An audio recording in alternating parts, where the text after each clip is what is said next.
6 years! 6 years, kuya! Nihintay-hintay ko yun, kuya.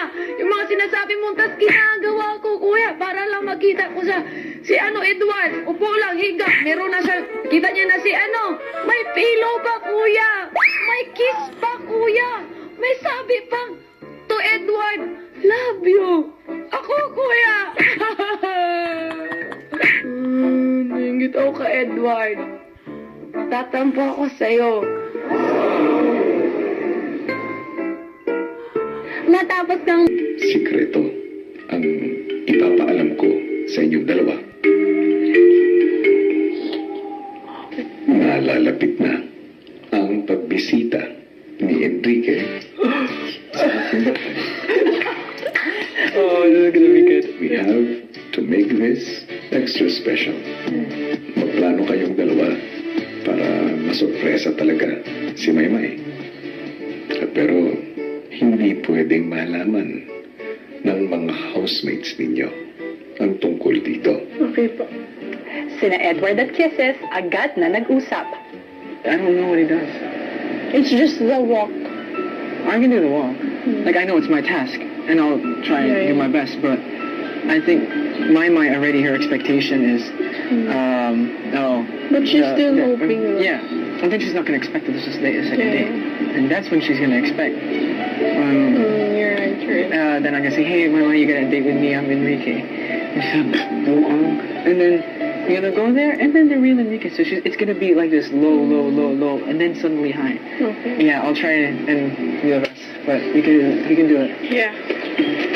Habang nagpaplano sina Kisses at Edward, isang special task naman ang binigay ni Kuya kay Maymay. Maymay, Apo.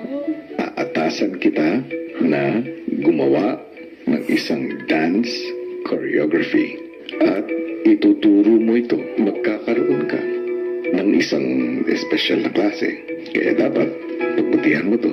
Okay po. So, ngayon ko pa malalaman yung musika. Ipaparinig ko sa'yo. Sige po.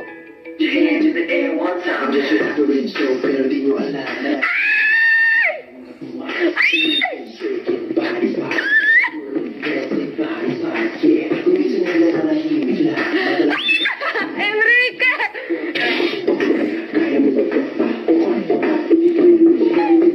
Ay! Gumalaw ng ganito. Oh my gosh! Alam mo yung musika mo? Opo, kuya. Yan yung first album. May concert siya, kuya. Dahil dyan. Wala pa si Liza nun. Ang task mo ay bumuo ng dance choreography gamit ang musikang yon. Okay po, kuya, kakayanin ko. Basta kay Enrique. Oh my gosh, Enrique, oh my loves.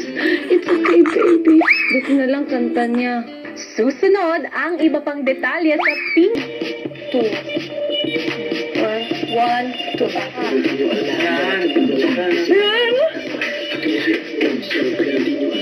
Yun ko. Oh, 1, Sa kilid dito. Oh, sa kilid. Yun. Hindi nagtagal, nabuo na nila ang sayaw. Kaya mo ba ito? Gumalaw ng ganito. Kaya mo ba ito? If you can put your hands in the air one time. Yeah, kaya mo ba ito? Naman, iba talaga pag inspired ka. Di ba, Maymay?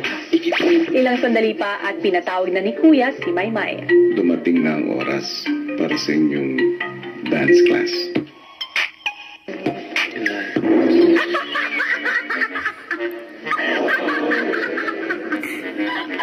ano ba yan?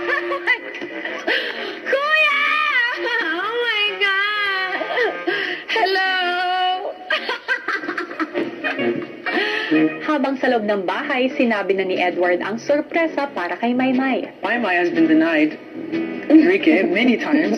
Well, this is it, guys. Oh my God! You finally get a visit from Mr. Hill.